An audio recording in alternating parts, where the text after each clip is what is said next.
नमस्कार, insider live देख रहे हैं आप और मैं हूं आपके साथ कोमल।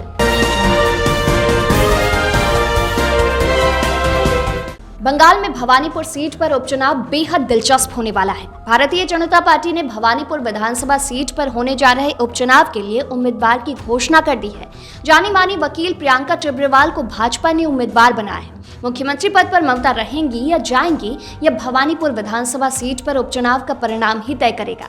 ऐसे में अब भवानीपुर सीट पर होने जा रहे उपचुनाव पर हर किसी की नजर रहेगी। भाजपा ने शुक्रवार को आधिकारिक तौर पर भवानीपुर सीट से उम्मीदवार के रूप में प्रियंका के नाम की घोषणा कर दी है। वैसे पहले से ही उनके नाम पर चर्चा चल रही थी। प्रियंका बंगाल हिंसा पीड़ितों का केस लड़ रही हैं। भले ही राष्ट्रीय स्तर पर भाजपा उम्मीदवार प्रियंका कम चर्चित हों, लेकिन पश्चिम बंगाल में वह जाना पहचाना नाम है। प्रियंका टिब्रेवाल पेशे से वकील हैं। ममता के मुकाबले प्रियंका को उतारकर भाजपा ने स्पष्ट संकेत दिया है कि वह मुख्यमंत्री को कड़ी टक्कर देने जा रही है। साथ ही महिला के खिलाफ महिला उम्मीदवार को उतारकर भाजपा ने बड़ा दांव खेला है। प्रियंका टिब्रेवाल भाजपा नेता और पूर्व केंद्रीय मंत्री बाबुल सुप्रियो की कानूनी सलाहकार भी रही हैं। उन्हीं के मार्गदर्शन में प्रियंका ने अगस्त 2014 में भाजपा का दामन थामा था। वह पीएम नरेंद्र मोदी को अपना आदर्श मानती है। प्रियंका ने विधानसभा चुनाव में एंटली सीट से ताल ठोकी थी, लेकिन उन्हें तृणमूल उम्मीदवार ने करीब 58,000 वोटों से हरा दिया था। उन्होंने 2015 में कोलकाता नगर निगम चुनाव में वार्ड 58 से दावेदारी की थी,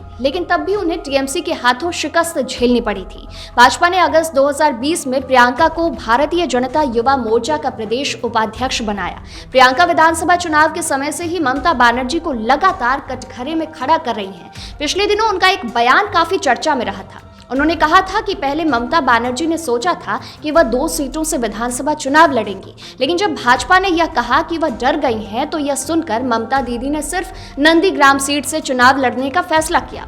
यह योद्धाओं के लक्षण नहीं होते। योद्धा रणभूमि में अपनी जगह छोड़कर भागते नहीं हैं। अगर इतनी ही सहन शक्ति और अपने आप पर भरोसा होता तो ममता बनर्जी को भवानीपुर से लड़कर दिखाना चाहिए था। अब ममता बनर्जी के सामने प्रियंका उम्मीदवार हैं, तो माना जा रहा है कि भवानीपुर सीट पर कड़ी टक्कर होगी। नंदीग्राम सीट पर चुनाव में ममता बनर्जी को अपने ही पूर्व सहयोगी शुभेंदु अधिकारी से हार का सामना करना पड़ा था। हालांकि ममता बनर्जी ने चुनाव परिणाम को सही नहीं बताया था। वे इसके खिलाफ कोर्ट भी गई थी। अब चुनाव आयोग की ओर से उपचुनाव के बाद से भवानीपुर सीट से नामांकन दाखिल करने जा रही है।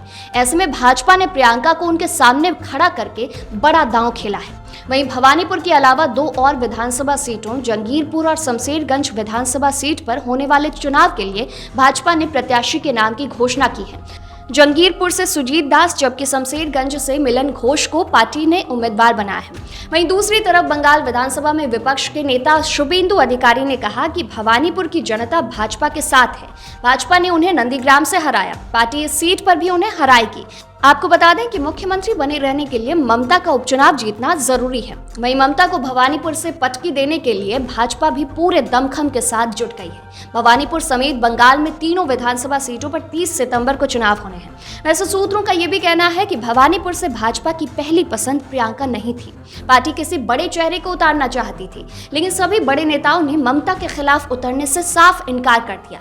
पार्टी ने विधानसभा चुनाव के पहले भाजपा में शामिल होने वाले दिग्गज अभिनेता मिथुन चक्रवर्ती से भी संपर्क किया था, लेकिन उन्होंने चुनाव लड़ने से साफ इनकार कर दिया। हालांकि नंदीग्राम से ममता को हराने वाले शुभेंदु अधिकारी भवानीपुर से भी लड़ना चाहते थे, पर उन्हें इसकी इजाजत नहीं मिली। अभी इतना ही। आप बने रहिए इनसाइडर लाइव के साथ। तमाम अपडेट्स के लिए इनसाइडर लाइव को सब्सक्राइब कर लें। इसके अलावा वीडियो अगर आप फेसबुक पर देख रहे हैं तो हमारे फेसबुक पेज को लाइक फॉलो जरूर कर लें।